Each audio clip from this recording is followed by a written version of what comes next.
Hello and welcome back. Happy New Year. I've been doing a bunch of food restocking at home, so I thought it'd be appropriate for us to start off the new year with some cost-savvy tips. So if you're like me, you love a good deal, you love Costco, this video is for you. Because this one is about buying things in bulk at our favorite Costco and finding all the ways to make it last for as long as possible. To be quite honest, I've always been a little worried about buying things in bulk because one person can only eat so much before things go bad. But as I've personally lived through, experienced, and learned, all of these tips will be great even for single servings. In this video, you're also gonna see some of my favorite staples that I always get at Costco. I would recommend.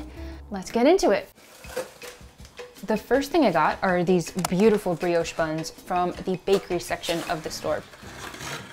I'm someone who loves buying fresh bread from local bakeries, and that will always be my first choice. But with sandwich bread, when you're in a pinch, it's just really nice to have them in bulk in the freezer for a quick meal. What I do like about these too is that it's just made with a few simple ingredients. It's a box of 12 buns, which seems like a lot to finish, but really not so bad if I'm able to store it in the freezer. In terms of flavor, these buns are softer, slightly sweeter, and they almost taste more buttery. They do come unsliced though, so that's all I'm doing here really, just slicing them up. So this way you can just pop them in the toaster straight from the freezer and you won't have to wait for them to defrost. And the best thing is I can use them for a bunch of different meals, which is something that's actually gonna hold true for almost everything you're gonna see in this video from Costco today. Also for these and most breads in general, I like to go with a large resealable freezer bag, which I think really is the best when it comes to preventing freezer burn. And I'm really just trying to put in as many as possible without squishing it too much, even when I'm trying to squeeze any extra air out. And I feel like these keep well for even like up to 2 months, 3 months. Sometimes I'll even just pop a quick slice in for breakfast, but more often than not, I'm probably making a bacon, egg, and cheese. A few strips of thick sliced bacon tossed into the pan until they crisp up a little with those nice brown bits around the side, and then throw an egg in there to cook in that rendered bacon fat. So good. And you can see that the brioche toasts up real nicely even when it comes straight from the freezer. I'm really just looking to get that golden color, but also making sure it's still soft and pillowy on the inside.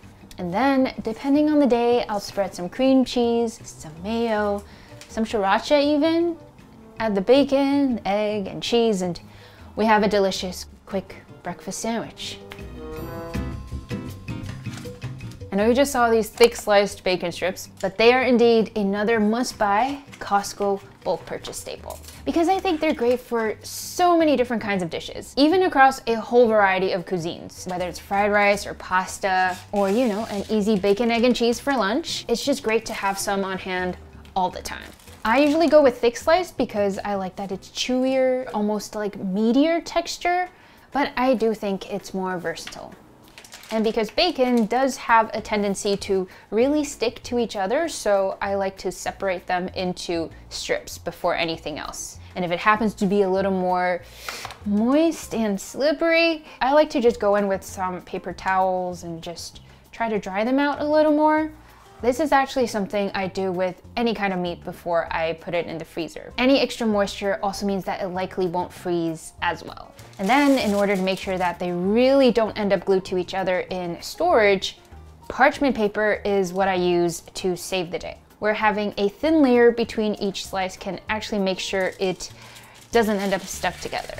And then to further minimize the space used, because I'm putting a lot of things in the freezer, I actually learned this trick a while ago from another video where I'm basically just rolling up the bacon like you would a fruit roll-up. Super cool, right? It's super easy and just like a neat little trick. That also makes the bacon much easier to defrost and unroll when you actually need to use it again. Also surprisingly not as time consuming as you think. And one way I like to store them is to line them up as tightly as possible in a freezer-safe container. There's usually enough parchment paper to go around where it shouldn't stick to the top and bottom either.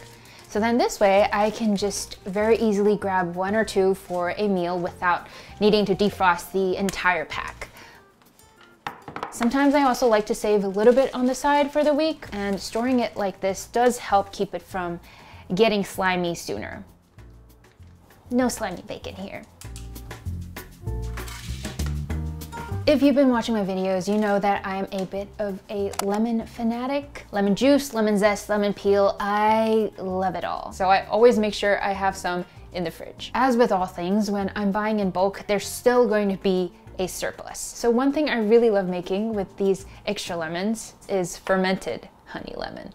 I grew up drinking a lot of honey lemon, which is usually just freshly squeezed lemon juice with, 2-3 tablespoons of honey. Add some hot water, and it's great for when I'm sick or even when I'm just looking for some comfort. But this specific method of making it is actually something I learned from my dad. And he's somebody who does not like to cook. So point is, this is very, very easy to put together. All you need are 3 things: lemons, raw honey, and a tightly sealed jar. The lemons I clean and dry before cutting them into these thin slices. And for these slices, I'm just layering them around the jar before stacking them, sort of like Jenga, on top of each other. And then I'm just repeating this all the way until my lemons are all completely gone. There is also a more intricate way to do this, which is to add on a layer of honey on top of each layer of lemon. But having done it both ways, I feel like there's really not too much of a difference, as long as I make sure the lemon slices are properly stacked on each other. So then it removes any air pockets.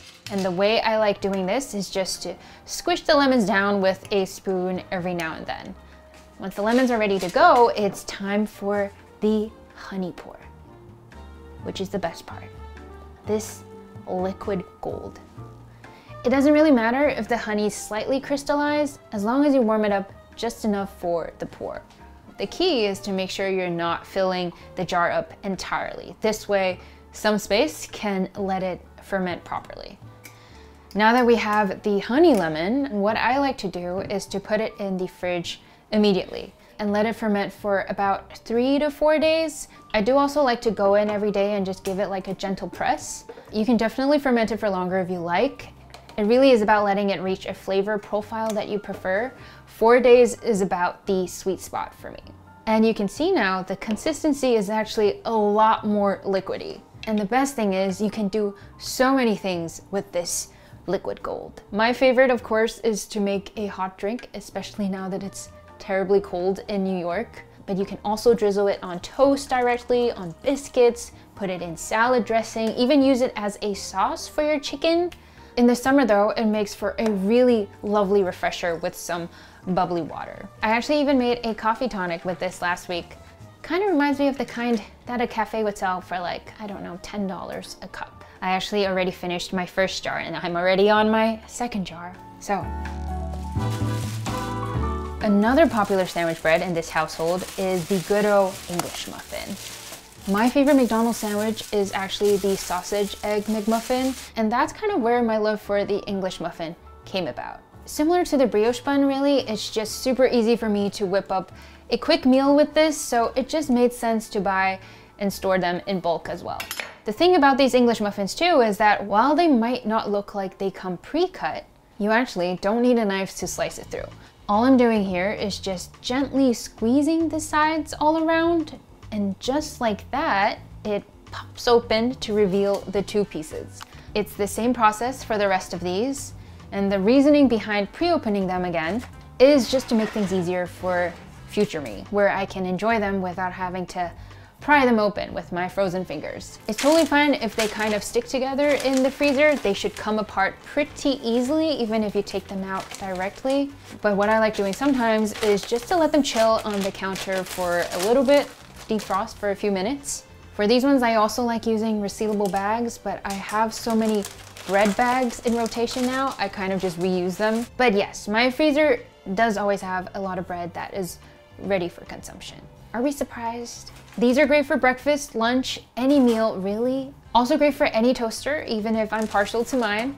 This is me the other day when I needed a quick bite between meetings, where I had some boiled eggs left over and some ripe avocado. So I pretty much just sliced everything up with a bit of Dijon mustard and black pepper to taste, some hot honey for a smidge of decadence as well. And honestly, 10 out of 10 lunch that took less than 10 minutes to make. Cucumbers are another extremely versatile vegetable that I like having around all the time. And in my opinion, these specific cucumbers are perfect for both portion size and crunch. The only thing about cucumbers though, and perhaps their biggest weakness, is that they really don't keep well for long. This is the method I use to help preserve that freshness for as long as possible. I think this batch actually lasted me for 3 weeks, which is pretty crazy for cucumbers. I like to give them a good wash and then dry them super thoroughly with a towel. This is really important because moisture is the enemy here. And then after they're completely dry, I like to wrap each cucumber individually in paper towels before putting them in a resealable bag. My cucumbers are a lot smaller in size, so I'm just using half of each paper towel. But again, this towel wrapping method is super important because this is what's going to help keep a lot of that moisture away from the cucumber itself. The sealed bag this time acts as another layer of protection, where it's almost like another extra barrier that can help the veggies stay fresh and perfect for even longer. And the reason I go through cucumbers so fast is that it's great as a side on noodles, as some greens in a sandwich, even in a glass of water, really. My top favorite thing to do with them though is just marinating them with some sugar and salt. This just, again, helps get rid of any excess moisture, makes them extra crunchy. Also gives it a bit of flavor. You can definitely add more sauce there, but just as is, it is perfect. Mozzarella cheese. This may be a bit of an indulgent choice, but I find myself craving for it a lot more when it's cold outside. Something about a steaming bowl of cheesy pasta, a slice of cheesy toast. It just sounds so good when your face is partially frozen from the cold of outside. And that is why I gave in and bought this giant bag from Costco. But the good thing is it freezes really well. Half the time I'm actually using it just straight from the freezer. This time I'm actually storing them in these reusable silicone bags, which I actually really like, and is somehow able to store the individual cheese strips without having them stuck together. They also just feel sturdier and are both freezer safe and dishwasher safe, which is a blessing. This size is also perfect for the rough amount I would use for any larger dish, about 1.5 to 2 cups each. I do also just like to spread them out and lay them as flat as possible, mostly for storing purposes. That way I can stack them onto each other. So then when I need some extra oomph, like on top of this tuna sandwich, just throw some on top, gently toast it again to get that cheesy goodness. And that is another fantastic sandwich of the day. Or actually even just the other day, I made some butternut squash mac and cheese last minute. Thought I'd pop in the oven with some extra mozz on top, some breadcrumbs. Or when I was experimenting with my focaccia dough the other day, I made some into pizza with tomato sauce and again, mozzarella cheese on top. Really just straight from the freezer, and it just works beautifully, flawlessly. It's great. Going back to meats, this is actually a bit of a special find, since I'm realizing not all Costco's might have this cut, but this is beef loin sliced super thin, shabu shabu style, hot pot style. Because it's already thin cut, it's super easy to just toss into a stew, a soup, stir fry. So I'm using parchment paper again to help section off each slice of meat, also just blotting it dry before I'm folding on another layer. So it's a little different from the rolling method for the bacon, which is definitely still an option, but I just think this cut is a little more fragile, especially after defrosting. So for more bigger pieces like this one, I just alternate layers of paper and meat.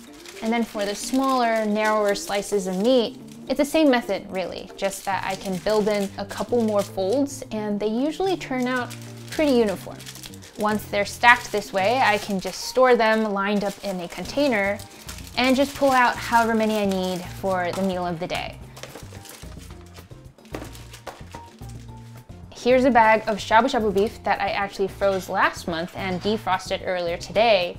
And you can see that this sort of folding method really does help the slice of meat stay in shape and not just in frozen clumps, which I have made the mistake of doing before. It's perfect for hot pot, but I'm craving pepper beef today, so some buttery fried rice with some sweet soy sauce and lots and lots of protein, which is why there is so much beef that I'm just pan frying in the butter with a quick toss in this Japanese barbecue sauce that I'm also a big fan of.